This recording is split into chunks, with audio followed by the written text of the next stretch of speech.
Do you have sayings in your area that kind of imply something, even though it doesn't really necessarily say it? One example is from the area that I'm from, southeastern United States. People would say things like, you should buy a car from this person because they're a good Christian man. Sometimes in politics, you'll hear so and so is a man of God, and that's why you should vote for them. Now, don't get too upset. I'm not trying to make fun of Christians or religion or anything like that. But the point I'm trying to make is, what do these kinds of phrases actually mean? What does that have to do with reptiles? This is the Reptile Information Review. Stick around. So we're going to jump over here to good old google.com, where we like to type things we like. No, actually, that was last video, wasn't it? We're going to head over to my favorite Chinese food. No, wait. We're going to head over to my favorite new website where you can have advertisements for your animals. It's happydragons.co. So this was supposed to launch in the fall of 2021, but we're at December 1st. They've got about 20 days to make this happen. So this site is it is pretty interesting. Let's see what it actually is. Oh, it's all one line. It says it has an API, so I bet that this is next.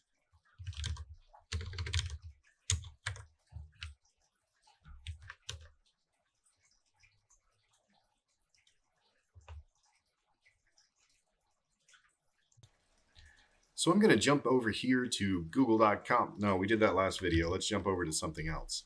So I'm going to jump over to the newest site that is going to offer you the ability to create classifieds for your animals. Or it's a Chinese food restaurant. I'm not sure which one. Oh no, yeah, this is the classified site.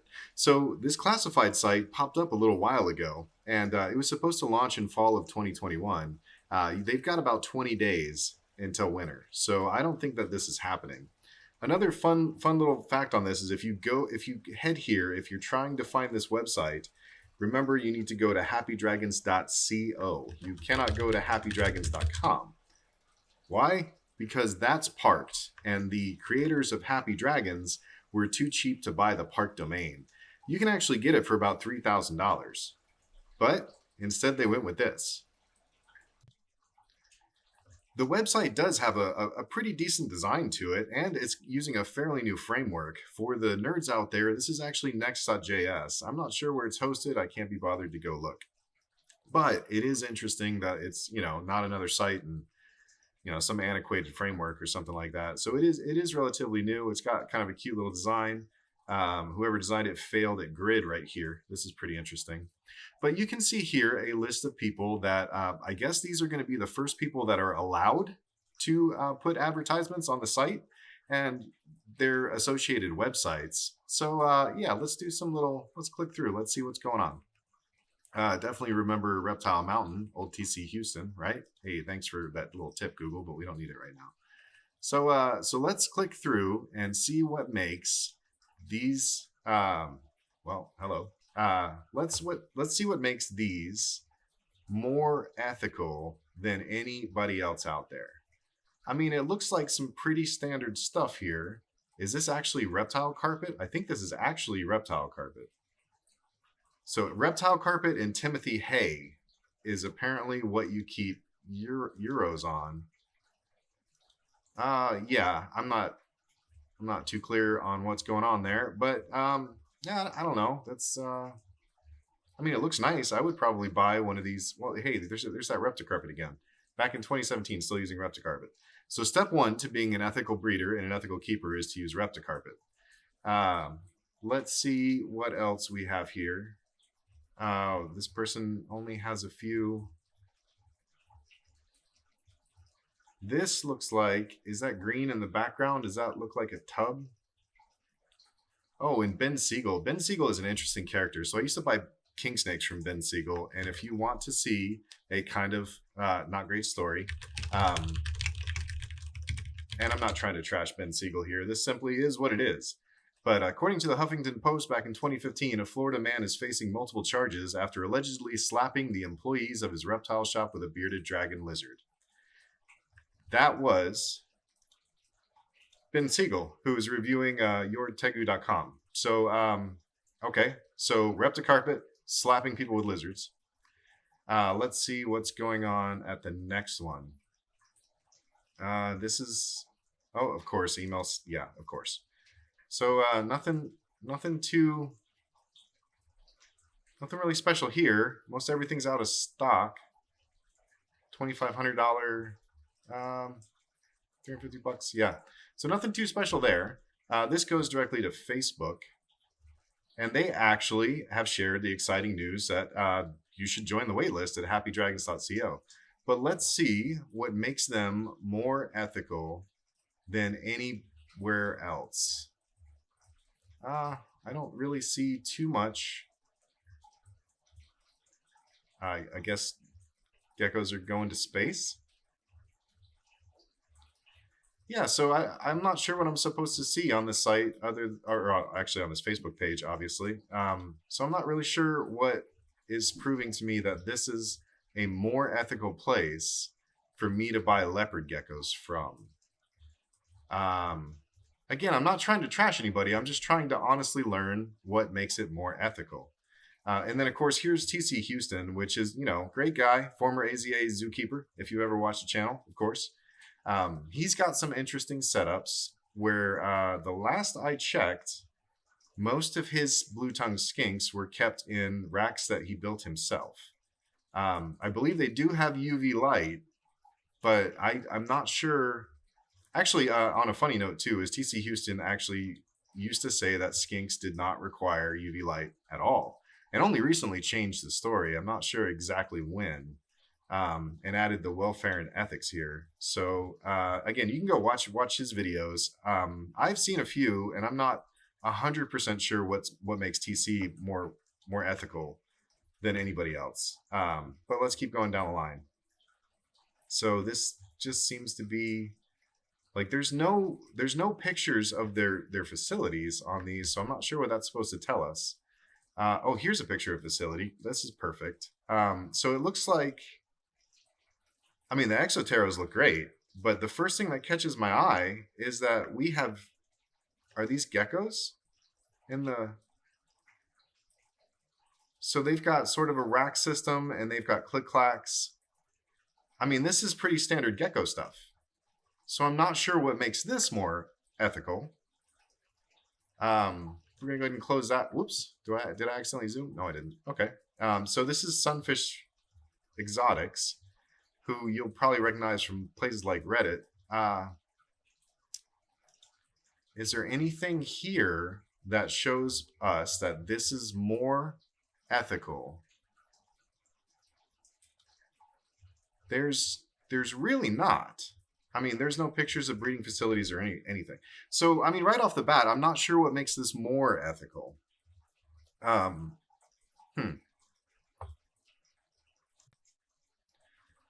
Well, continuing on, we'll let's see if we can find something ethical in here. Is there an ethical? Oh boy.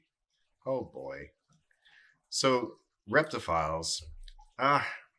What can we say about ReptiFiles? So Mariah has been on everything from Clint's Reptiles to building cages with the Bio Dude.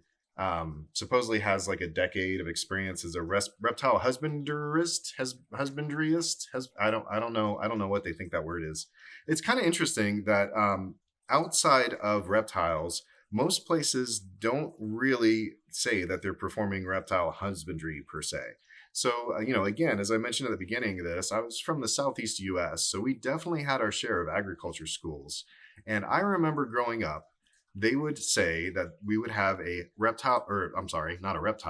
animal husbandry course. And that animal husbandry course would generally include things like disease control, some genetic stuff, but the genetics generally weren't, pastel times pastel makes super pastel ball pythons. It wasn't something like that. It was more of people just kind of selectively breeding for certain traits and hoping for the best with some really weird pre-World War II ideas of genetics.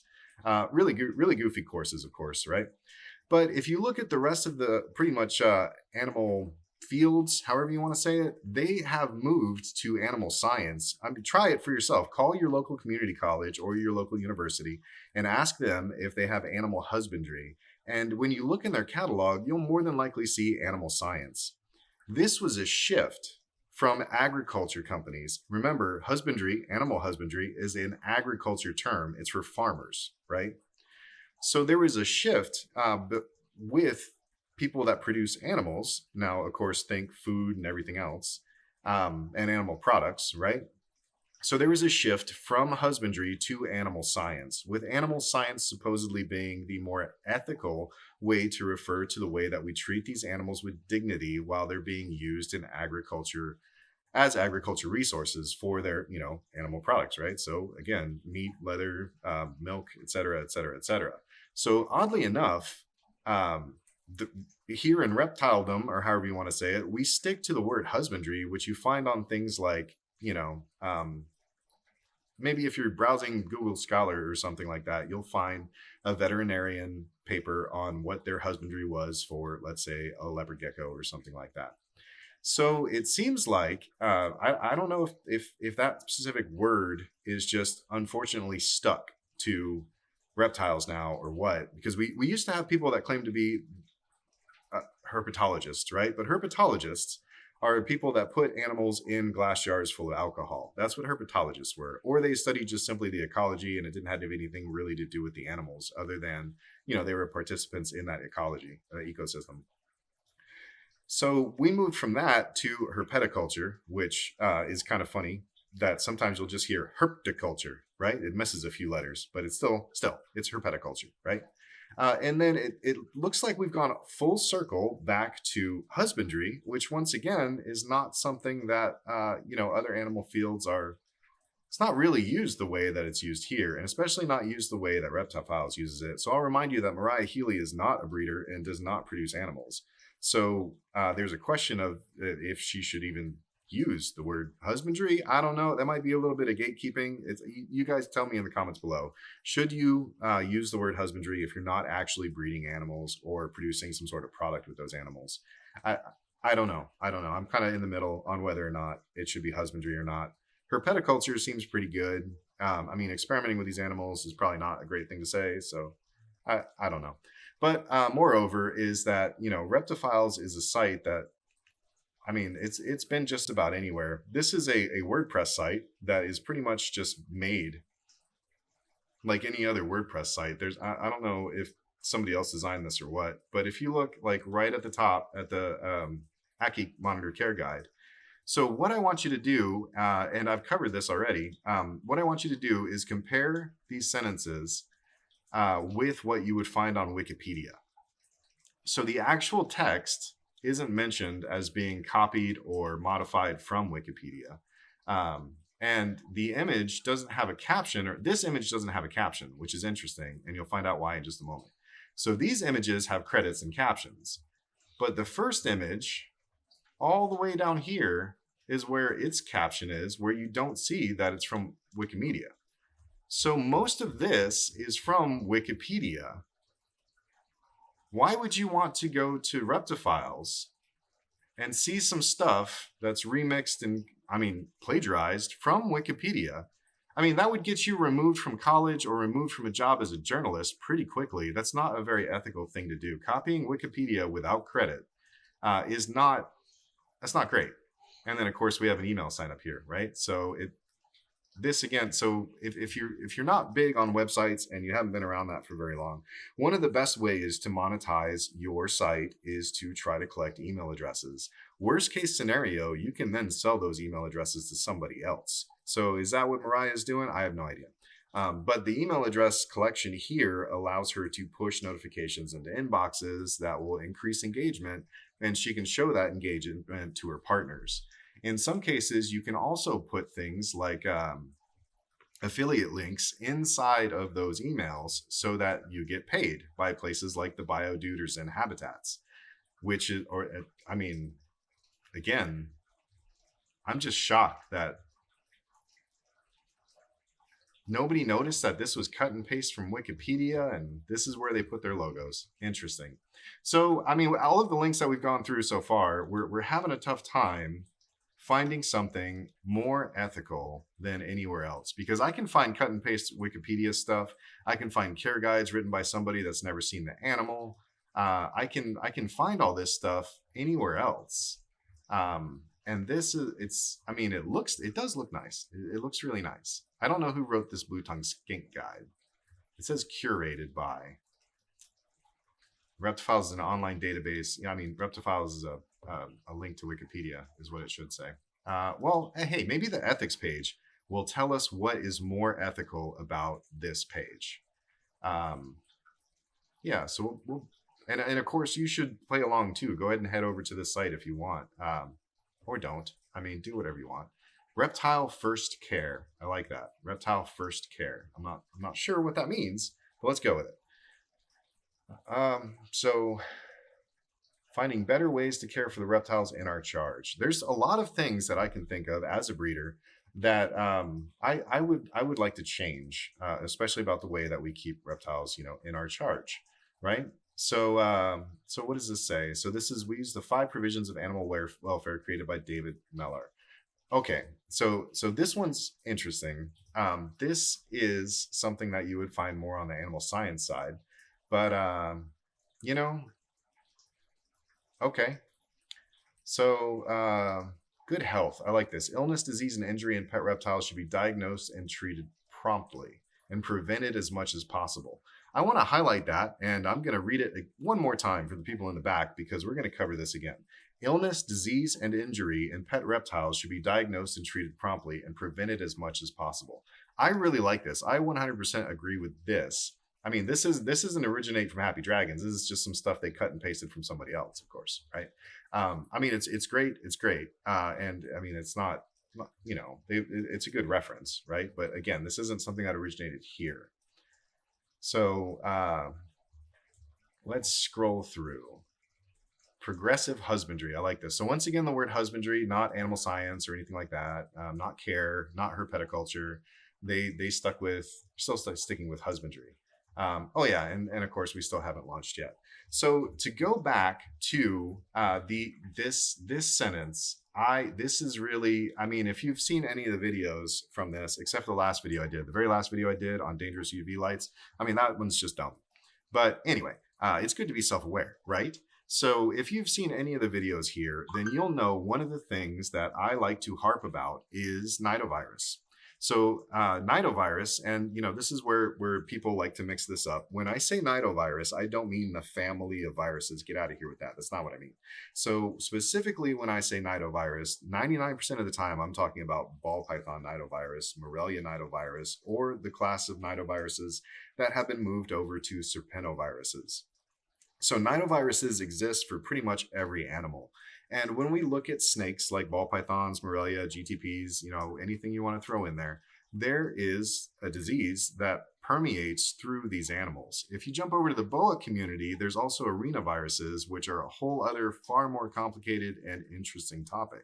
But you'll find out that these viruses are part of the animal trade. They are definitely lodged in here. There are some people that believe that you can't find a boa that doesn't have arenavirus and isn't at risk of suffering disease.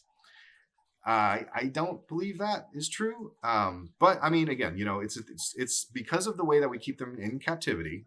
Then there is a presence, and if there is a presence of disease, then that disease can permeate through somebody's collection very quickly, or stable, or whatever word you want to use to make it sound more ethical, the animals in your charge, right?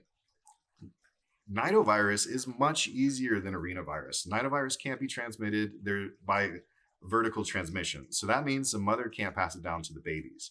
The only way that new offspring can be infected, as far as we know, is if they're in contact with another animal, fomites for another animal, share bedding from another animal, or are caged within the same enclosure as another animal. So easy enough if you wash your hands and you don't stick your snakes together, don't share areas, and make sure that you clean and disinfect like you should. Nidovirus is kind of, this should be something that we can easily knock out.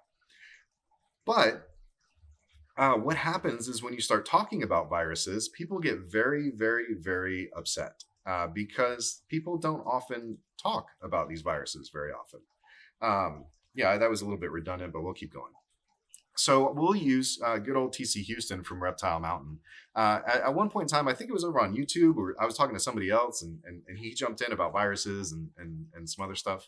or it might have been on a Animals at Home podcast or something like that. Which, hey, guess who did Animals at Home um, presentation about nidovirus? Yeah, that'd be me. So if you look over at Reptile Mountain, and when I talk to TC Houston, so one of the places where people find nidovirus, this one not the ball python one, this one specifically, the one in blue tongue skinks, and I asked TC Houston about it. He knew nothing about it. So this is something that supposedly doesn't cause a lot of disease, but the fact that it's present in wild populations, you would think that TC would know about, since his bread and butter is literally blue tongue skinks. So that's kind of interesting. I'm pretty interested to find out how many of these people have used services like Fishhead Labs or Vet DNA, or gone to a local vet and done things like pre-screened their animals before they started breeding programs. So I've already talked about ball python nidovirus and python nidovirus in general. I've mentioned that, hey, there could be something in these skinks. But let's jump over to another problem inside the industry, and that's Cryptosporidium. So I'm going to call it crypto from now on, but I don't mean Shiba Inu. I mean Cryptosporidium. So there are a few different types of Cryptosporidium. Some are found in mammals. You've probably had Cryptosporidium if you've ever gone to a public pool, or maybe you like to live in some unsanitary conditions, or you've worked at a daycare. You probably had Cryptosporidium as a baby. This is something that shows up from the fecal oral route. Yeah, it's gross, right? But again, you can catch it in a public swimming pool. So this is something that even humans transmit because of the way that we do things like share, swimming pools and stuff like that. And remember, a swimming pool is in the middle of the sunshine and is generally full of chlorine. So chlorine and sunshine does not kill crypto. Not a lot kills crypto. It is a very tough little organism. It's actually an oocyte. So if you want to go look that up, you can also find the thing that caused dogs to have the bit of the runs. You can find that too, kind of the same scenario. But anyway, reptiles, lizards and snakes, do not recover from crypto. When they catch crypto, either Cryptosporidium serpentis or Cryptosporidium saurophyllum, which if they catch either of those two, there is no cure for this disease. The Cryptosporidium is going to grow inside of their digestive tract, and they're going to poop out more crypto. And crypto, again, is very, very, very hard to kill. So this organism can live on your hands, in your enclosures, everywhere else. And I mean, the best scenario is that you use a lot of soap and water. Make sure that enclosure is clean as possible. So there's absolutely no debris in there whatsoever. And you're using some sort of non-porous glass or plastic, and then you go and stick that outside in the sunlight, because Cryptosporidium itself it does get affected by ultraviolet light. It is sensitive to it, and it's really great to use things like ultraviolet light against Cryptosporidium. But for the people in the back, when it comes to your enclosure, in order for you to have an animal in an enclosure with loose substrate running around with plenty of foliage and lots of hides, that animal is pooping in all sorts of different places. And more than likely, you are not shredding the poop apart to expose the inside of the poop to UV light to get rid of the crypto. That's not happening. So for people that think that, having an Arcadia lamp is going to get rid of the crypto, that's not true. We saw that most of the people on here have geckos, including leopard geckos. We saw that, TC Houston has the blue tongue skinks, a couple different animals. He's got a Gila monster too, if I believe. I'm not sure what else he has. But again, so these are all animals that could be pre-screened for disease.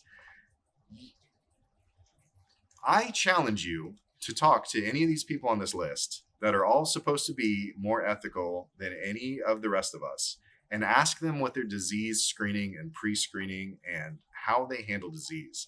Hognose snakes, here's one right here, are a perfect example of where you find things like crypto. Why hognose snakes? I don't know. But colubrids are really great at hiding crypto.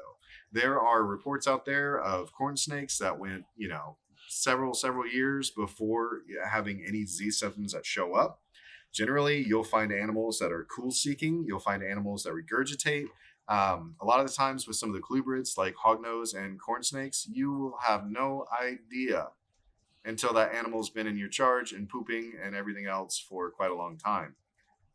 There are some great resources on Cryptosporidium out there, and you can even find people like, Jermaine over at, is it Shovelface Hogs? I think it was. I'll try and put a link in the bottom.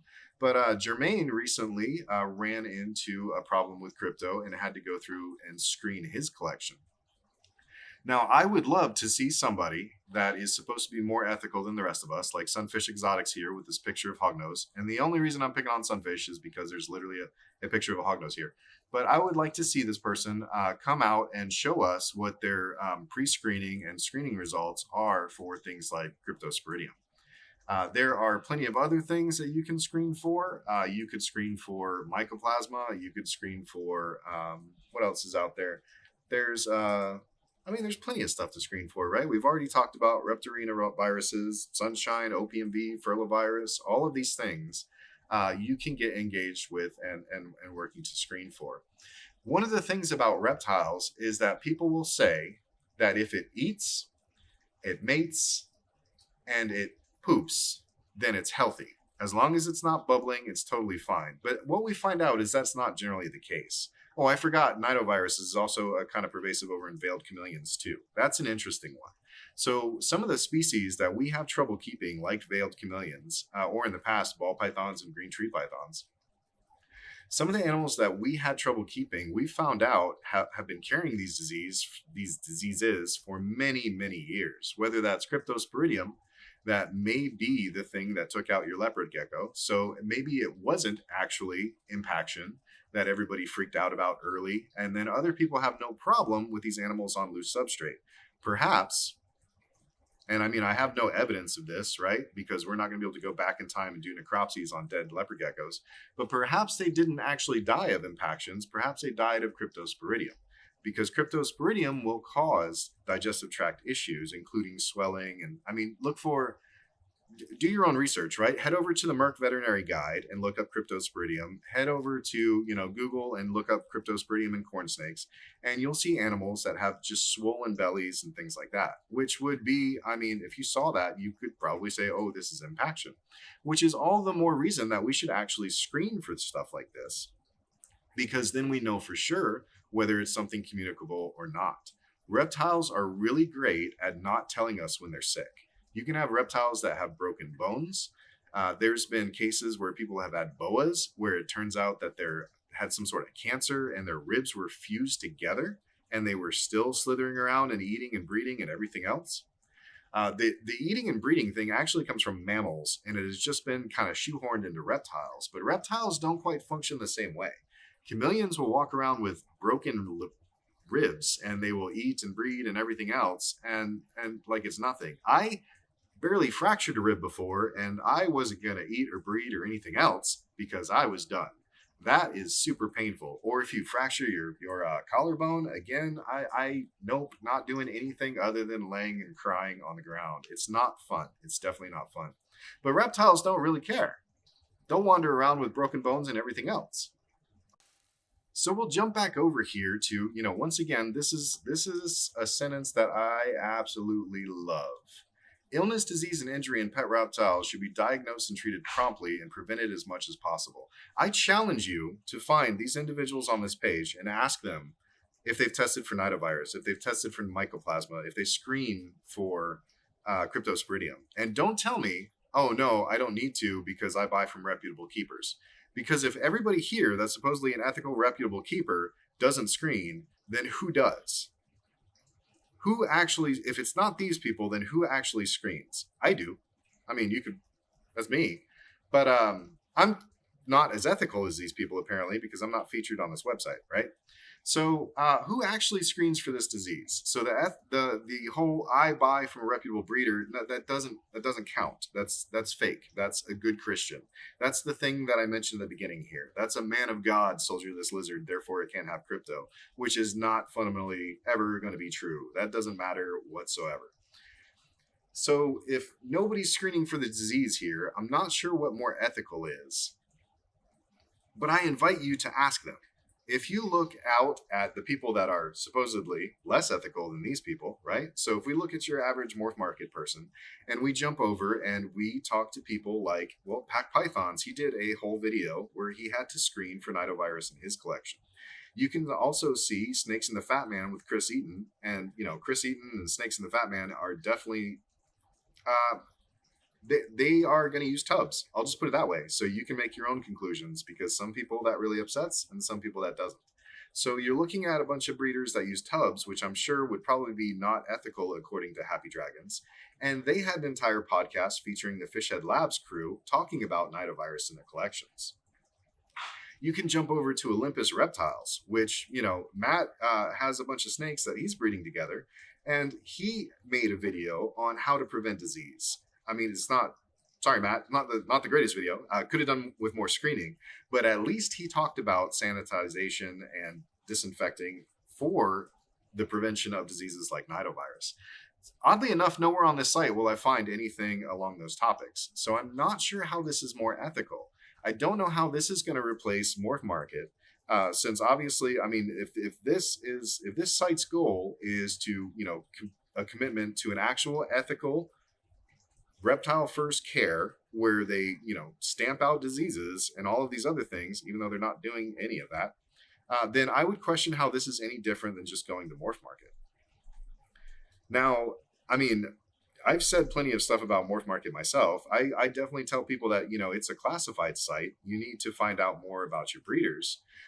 But any MorphMarket ad that you go to isn't going to have much more than this place has. It's going to link you to a Facebook page where you're going to see a bunch of tubs on the floor that are full of geckos. It's the same. So this is the same as MorphMarket, and MorphMarket is a classified site. But why would I choose this one over that one? And the only reason I would choose this one over that one is if I wanted to be part of the Good Christian Man and a Man of God club. This website is, you cannot tell me that this is actually an attempt at a website that is going to advance husbandry. To me, it sounds more like lip service to try and help my friend sell their animals. And I really would love somebody to prove me wrong by, giving us some sort of thing that says what they do to prove that these people are ethical. So how do I know, again, picking from this list down here, how do I know that TC Houston is more ethical? I mean, I can go watch his YouTube videos, but I could do that either way, whether he was on MorphMarket or not, or on this site, right? I can go to Sunfish Exotics and see their random photographs of their animals, but it doesn't tell me that they've been screening them for things like Cryptosporidium, right? I mean, I can go to any of these places. There's not a checkbox. There's not a list that says that they use some sort of minimum enclosure size. And as we saw with the geckos, there were geckos and click-clacks on the floor. I mean, that's the same as anybody else keeps geckos. So what's the difference between Tiki's and this? What's the difference between, somebody on MorphMarket and this? And the answer is that this is a website that is only made to carve out a little section of the internet and perform some lip service for their friends. There's nothing here. There's absolutely no substance here that tells you how to keep an animal in a more ethical way. There's nothing here that tells you how to prevent disease. And there's nothing here that actually follows the 5 freedoms that they referred to further try to push their persuasion that they are actually progressing the hobby somehow. So anyway, I'm sure that you're tired of my rant here, so I'm going to jump out of here. If you want to go support Happy Dragons, then head over there. I would like to ask Mr. Ashwin Dayal. I would like to ask this person as the co-founder. Do they actually not list a founder? Apparently they don't have a founder, so that one's interesting. Yeah, we've got co-founders. Well, I don't know. I guess both of these people, Steve Bogda and Ashwin Dayal. I want to know, one, why you couldn't afford happydragons.com. Do you want me to buy it? I could buy it. I'll put up my own website that is, some cut and paste stuff and random care guides from Wikipedia under that domain name, and then we can compete for Happy Dragons. I don't mind doing that at all. I could put up a Next.js site just like this, and We can make an advertising site, and I could actually launch it on time. If Just let me know if that's a challenge that somebody wants to see happen. But in the meantime, this seems like a way to just collect email addresses. It didn't launch in fall 2021. I mean, unless they pull something out out at the last second, December 21st, and manage to get this thing up and running. I'm curious where all these images are from. I don't know. I mean, these are probably just from the breeders that they have. Is that a pufferfish? I mean, that pufferfish are important ways to keep reptiles. It's kind of interesting. If you scroll through this list, you'll see some. I'm not going to point it out right away, but scroll through this, or let this scroll by and look at the animals here and see if one of these things is not like the other one, and it's not just the pufferfish there. But yeah, again, so that was a fun romp through the Happy Dragons platform, where they couldn't afford happydragons.com, so they went with happydragons.co. And apparently this is supposed to be classifieds for their friends. But there's nothing here. There's nothing here that actually research-driven content. I will repeat one more time that there is a ton of information out there, and we're getting more and more information each day on things like nidovirus. There's a ton of information out there about Cryptosporidium. There's even a treatment that's not really, it doesn't actually cure anything. It just reduces the amount of the Cryptosporidium organism inside of the animal. That's not on this site though, because this site is, and these people don't, disease control and pre-screening and stopping reptile disease or funding research is not going to be something that this is for. And we know that because it's powered by people that do things like cut and paste Wikipedia.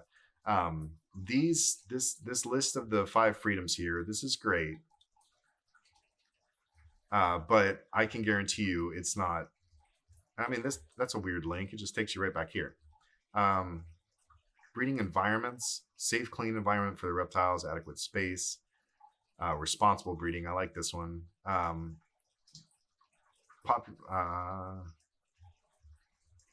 Progressive husbandry. I like that one. How about you progress to doing some disease screening and promoting disease screening in these animals? Again, that could be something that. So leopard geckos are a very popular pet, very easy to breed. We saw several people had leopard geckos here. So if leopard geckos often carries Cryptosporidium, who's screening for Cryptosporidium in their leopard geckos? I mean, again, if somebody wants to come at me and say, put your money where your mouth is, I've got plenty of investment in both Fishhead Labs and Vet DNA for pre-screening the animals that I plan to breed. So yeah. Plus, I mean, I could buy happydragons.com. I'm just not sure if I should or not, because I'm pretty sure this is just going to fail. So then I'll be left with a website that's only good for Chinese food. I don't know what else I would do with happydragons.com. But this is the Reptile Information Review. Hope you enjoyed that rant and the walk around of what is literally a corpse, because I doubt this thing is going anywhere. But I'll be interested if it does. Jump over there and offer your support if you want. I'd be kind of wary about throwing an email address in here. But, hey, you do you. Maybe you can get on here and it'll increase your sales, because the other people here will believe that you're a good Christian man of God, because there's absolutely nothing here that separates this from any other classified site. So have fun.